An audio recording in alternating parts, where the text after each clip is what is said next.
International Business Times, David Sirota wrote this story. Steve, you want to take it? Yeah. So David Sirota, I love this guy. Yeah. If you don't follow David Sirota, please follow him right away. Yeah, He he's great. is one of the best journalists in America today. So he wrote this great article about what's happening right now with Hillary and this guy named Tony James. So Tony James is the president of the Blackstone Group, a very, very powerful Wall Street entity that invests in a number of things. I don't even quite understand what they do.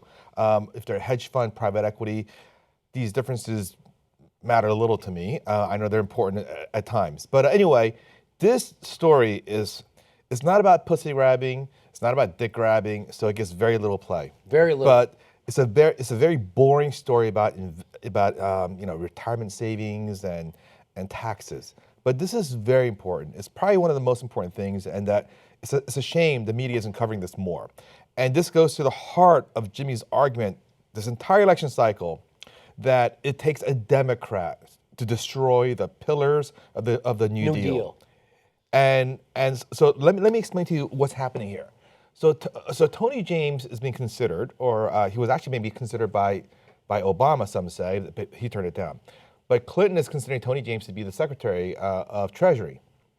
And what he wants to do is pass a new law that requires people to take a small portion of their paycheck and put it into this 401k type of retirement account. So this is not Social Security. This is a private retirement account, and they would Blackstone people. Well, sure, let's go. So here's from the article. It says, in a CNBC interview, James said he wants billions of dollars of new retiree savings to be invested like pension plans. The proposal would require workers and employers to put a percentage of payroll into individual retirement accounts, quote, to be invested well in pooled plans run by professional investment managers. In other words, individual voluntary 401ks would be replaced by a single national system, and much of the mandated savings would flow to Wall Street, where companies like Blackstone could earn big fees off the assets. Rather than funneling the hundreds of billions of dollars of new tax revenue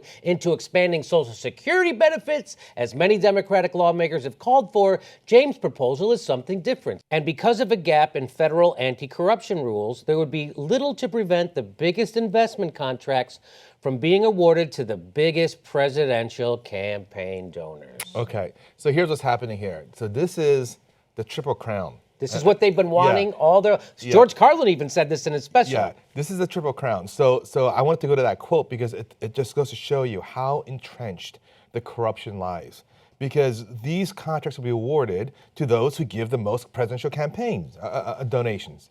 Obviously, right? Obviously. So that puts a stranglehold on the federal government. I mean, they're already being strangled by corporations, but now more than ever, because this is a multi-billion-dollar fund that is being funded by our tax dollars. Mandated by our wages and our tax dollars.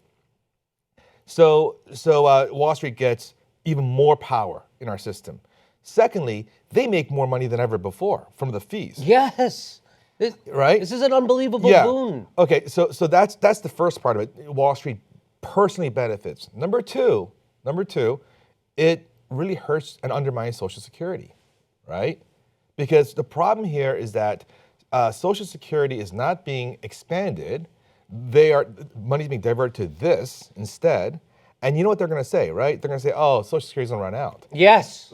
We're gonna have no more Social Security savings.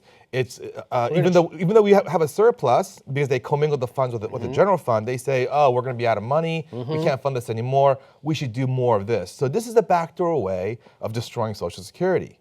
And as you mentioned, Jimmy, it takes a Democrat to destroy Social Security, not a Republican, because Obama already tried to do this. Obama, under the grand bargain, was going to cut Social Security benefits.